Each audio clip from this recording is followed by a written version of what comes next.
My name is Nicole, and I'm a 34-year-old hairdresser.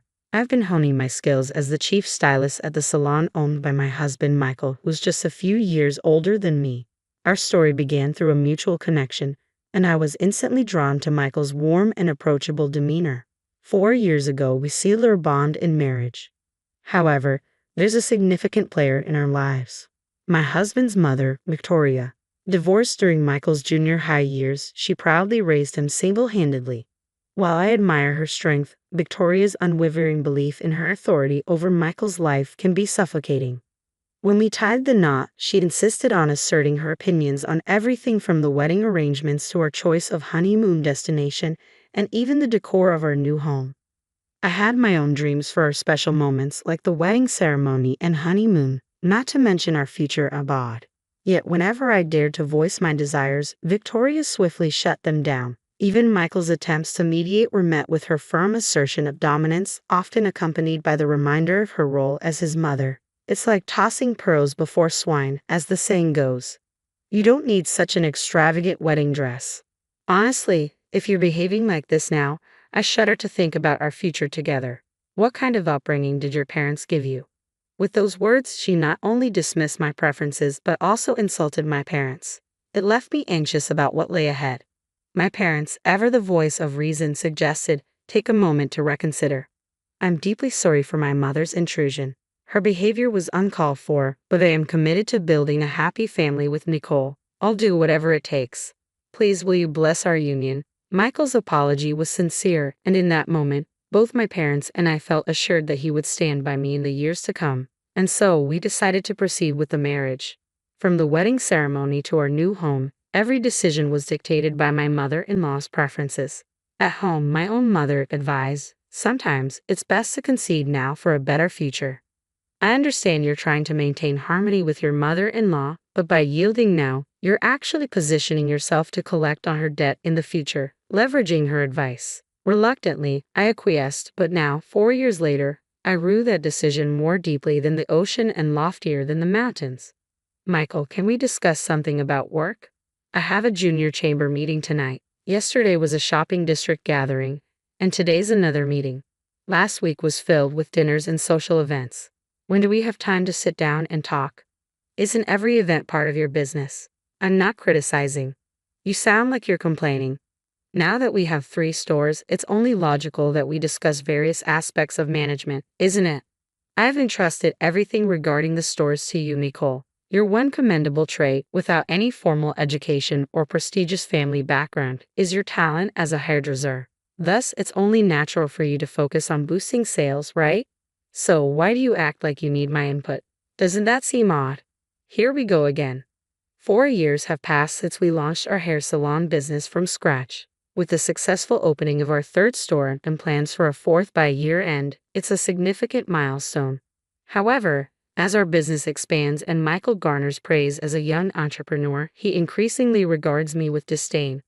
I can handle him commenting on my education and background, but his constant belittling, criticizing everything from my appearance to my fashion sense, and even comparing me to rival stylists is just too much. What's worse, if I have to postpone a task he's asked for or don't respond to his messages right away, he gives me the silent treatment.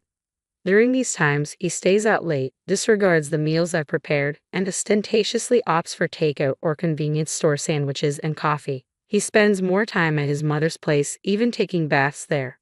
At first, I didn't know how to break through his silence. I kept cooking and preparing everything as if he would come home hungry and tired, even though I knew he wouldn't. I'd stay up late, anxiously waiting for him to return, uncertain of when he'd be back. Meanwhile, my mother-in-law would launch her verbal attacks. I always knew you weren't good enough for Michael, but I never imagined you'd be this incompetent. Why is he ignoring me? What have you done? Do you really have no idea? It's unbelievable. Are you mad at me for something I did? If Michael told you something, please tell me. It's pointless to talk to someone who's clueless about their own flaws, isn't it? With a laugh, she leaves me without an answer, after enduring his silent treatment for a while, just when I'm about to lose my patience. I'm home. Oh, I'm starving. What's on the menu tonight? He strolls in casually, as if nothing had happened earlier. I'm relieved he's speaking to me, but deep down, I dread being ignored again. Unconsciously, I find myself bending over backward to please Michael, catering to his every mood. It wasn't until Rebecca, a new stylist who joined the company this spring, pointed it out to me one day that I realized the extent of it all. That particular day, Michael was, as usual, ignoring me, skipping meals, and remaining silent. Not wanting the food I had prepared to go to waste, I packed his leftovers into a lunchbox and brought it to the store. While I was eating it for lunch, Rebecca approached me. "Hey, Nicole, did you make that lunchbox yourself?" Yeah. It's just some leftovers from yesterday, though. I don't mean to pry into personal matters, especially as a newcomer, but do you realize that Michael seems to be controlling you? What do you mean by control? What are you getting at? I might be overstepping, but isn't Michael completely ignoring you right now? Yeah, he is. I had a feeling something was off. I noticed him chatting and laughing with everyone else in the staff room but completely ignoring you. And that incident where he rudely brushed off your hand when nobody was looking, it was clear as day. And then there's that lunchbox, filled with just grilled mackerel and meat and potatoes. It's obvious you just packed last night's dinner leftovers, right? It's a far cry from your usual colorful, well-balanced lunches. After Rebecca's observations, memories of my mother's similar experiences flooded back. She went through the same ordeal before divorcing my biological father. Hearing Rebecca's story, I learned that her parents split during her freshman year of high school, with her father often subjecting her mother to the same silent treatment as Michael. It all began with trivial things, gradually escalating until it seemed like a switch had been flipped, and he completely shut her out. My mother endured countless tears. I see. In time, she began seeking my father's approval in everything, her once bright smile turning submissive. It was agonizing to witness. Rebecca explained that Michael's silent treatment was a tactic to control me, leaving me worried and insecure while he maintained a position of dominance, smirking all the while. Think about it. In a healthy relationship, if your partner is upset, you'd be concerned and hurt too. But people like Michael, they actually relish in seeing their partner distressed and vulnerable. It's sickening. After Rebecca's candid insight, I found myself losing the urge to panic as I once did, even amidst Michael's moodiness and his habit of ignoring me or my mother-in-law's persistent prodding. Instead, viewing the situation through that lens, I began to see only Michael's immaturity, his overwhelming self-centeredness, and my mother-in-law's unrelenting malice, with no attempts to rein him in. But it seemed they didn't appreciate my newfound perspective. The chilling silence from both Michael and my mother-in-law gradually became routine. He scarcely came home anymore, and when he did, he'd seclude himself in his room. He stopped appearing at both the store and the company, leaving me to handle everything alone. Then, on a day like any other, a rare day off for the store, I decided to thoroughly clean our house for the first time in ages. Usually I relied on the Roomba and Brava, but with the pleasant weather, I figured I'd tackle every nook and cranny for a change. Lost in thought, I began wiping the windows while my favorite music played from my smartphone. That's when Michael and my mother-in-law silently entered the house, unlocking the door with a click as they settled onto the living room sofa. As my husband and mother-in-law sat there, I decided to quickly brew some tea. What an inconsiderate wife you are. But can't we bid farewell to this type of wife soon? It'll be a breath of fresh air. That's what they remarked as I reluctantly prepared the tea and set it on the sofa table, feeling bewildered. You see, Michael is expecting a child now, so it's time for you to step aside and make a swift exit. We'll give you a grace period of about 2 weeks to vacate this apartment. And naturally, you'll need to resign from your job as well, without any severance pay, of course. That's what they declared. Michael is having a child? Does that mean he's been unfaithful? And I'm being asked to leave. I'm losing my job with no severance pay either. Though we were in a silent standoff as a couple, my mind raced with questions upon hearing this sudden news, struggling to process it all. The next wife will be quite different from you. She hails from a wealthy family, graduated from a prestigious women's college, and then trained in the beauty capital, Paris. You simply can't compete with her, so it's best to accept it now. She's 3 months pregnant, and I'm eager to provide her with security as my wife soon. Indeed, I'm looking forward to it. Without a doubt, a wonderful child will be born. They uttered whatever they please. So, if she's 3 months pregnant, does that mean the child is a product of infidelity? Yeah, and? Emily and I just met in the wrong order. We were truly connected by the red thread of fate. So, you want me to leave because you want to marry your supposed soulmate now? That's been the gist of it. You're a bit slow on the uptake. As I watched Michael and my mother-in-law's nonchalant demeanor, a headache began to throb at my temples. Finally, I mustered the strength to request some time alone to contemplate, asking them to leave. It seems it takes time to grasp things with a scattered mind like yours. We understand, they replied before retreating to my mother-in-law's quarters. Left alone, I found myself unable to resume cleaning and instead sank onto the floor. Yet amidst the dimness, I noticed my smartphone's screen illuminating with an incoming call. It was from Rebecca. Rebecca. Oh, Nicole, are you at home right now? Yeah, I am. With my brief response, Rebecca announced she was on her way over and promptly ended the call. About half an hour later, Rebecca arrived, her hands full with bulging eco bags. Sorry for barging in. I grabbed some random food and drinks for us, she announced cheerfully.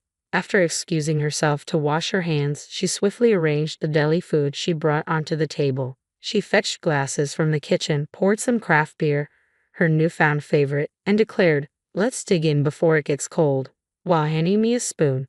Following her lead, I began to eat, savoring the fluffy omelette rice that filled my mouth.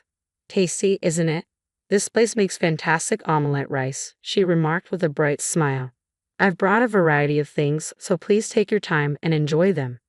It dawned on me that I had only had coffee and bread for breakfast, hardly constituting a proper meal.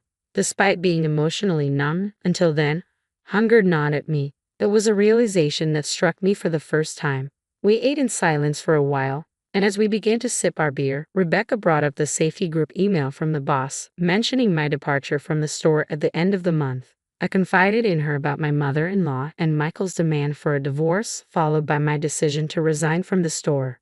Rebecca fell silent for a moment upon hearing my response, but then she looked me straight in the eyes and asked, "What do you want, Nicole? I mean, what do you truly desire, not what they dictate you should do? It's your life, Nicole. You're the one who decides which path to take. You should steer towards what you want." Those words from Rebecca brought an unexpected clarity to my heart. Let's get a divorce. There's not a single reason why I should remain with Michael and his family. I want a divorce. I want to start afresh, I replied resolutely. Michael had given me a 10-day grace period, but once I set my plans in motion, everything proceeded smoothly. With few personal belongings, I swiftly packed them into boxes provided by the moving company. I entrusted Rebecca with handling my belongings at the store, preferring not to face Michael until everything was settled. Simultaneously, I engaged a lawyer recommended by an acquaintance to draft documents demanding alimony and property division from Michael. After several property viewings, I signed a contract for a new place. Once the move was complete, I had the lawyer send documents to my mother-in-law. Shortly after the letter arrived, my inbox flooded with line messages and emails from both my mother-in-law and Michael. Deciding to address matters formally, I proposed a meeting at the lawyer's office. As I waited at the lawyer's office, my mother-in-law, Michael, and a young woman entered, all wearing smug smiles. When the lawyer inquired about the woman's identity, my mother-in-law spoke up, introducing her as Emily, who would soon become Michael's wife after our divorce. They appeared delighted. Unfazed, I simply asked if they would agree to our demands. Without hesitation, they agreed, viewing it as severance payment. "Consider it compensation for your future," Michael added kindly. They handed over the specified amount in cash, sealed in a bank envelope. I completed my section of the divorce papers, stamped them, and handed them over, bringing the process to an end. As we parted ways, I made it clear that I would not assist them in any way in the future, no matter what happened. "So, this is your last desperate plea." "Okay, I get it, you're upset. No need for the sarcasm," Emily retorted before they all exited the office, laughing. These days, I'm thriving as a top stylist at a bustling salon in the city center. Rebecca, who's been by my side since last month, is the same Rebecca who helped me see the truth during that crucial moment at the lawyer's office. I wasted no time in finding a new job, leveraging my past accolades and online recognition to secure a position swiftly. Thanks to this, I can live comfortably without relying on the consolation money or property division. Plus, I've started seeing someone I met at a joint training session with the sister store of my current workplace. Each day feels remarkably liberating and stress-free. So, when's the next date? Hey, don't tease your elders. Rebecca stayed on at Michael's salon for a while after I left. Ultimately, I convinced her to quit immediately. My decision was twofold: to safeguard Rebecca's reputation as a newcomer, avoiding any perception of impatience or lack of cooperation, and to shield her from any potential targeting by Michael and his mother, knowing she was still my friend. Reluctantly, Rebecca remained at the salon, and from what she's told me, the aftermath of Michael, his mother, and Emily was akin to a roller coaster drama. Emily strutted into the salon after my divorce, brimming with confidence as the new top stylist and field manager, but her reign was short-lived, lasting only a single day. The male staff member who had previously worked under me turned out to be Emily's classmate. Unaware of this, Emily made a grand entrance at the salon, accompanied by Michael, boasting about her Parisian training. "Wow, Emily, I thought you must be some extraordinary talent since you claim to have returned from Paris. But here you are," Thomas remarked. Thomas, what are you doing here?" Emily asked, taken aback. "I could ask you the same. I'm genuinely surprised. You were always struggling with the written tests, constantly getting reprimanded by the teacher. How did you, Emily, who barely made it through, end up in Paris?" "That's not true, is it?" "Don't make up stories, Thomas," Emily countered defensively. Well, don't you need a French hairstylist license to work in Paris? When did you suddenly become fluent in French like a native speaker?" Thomas persisted. "Well, I studied at university, didn't I?" "University? Wow," Emily replied, somewhat flustered.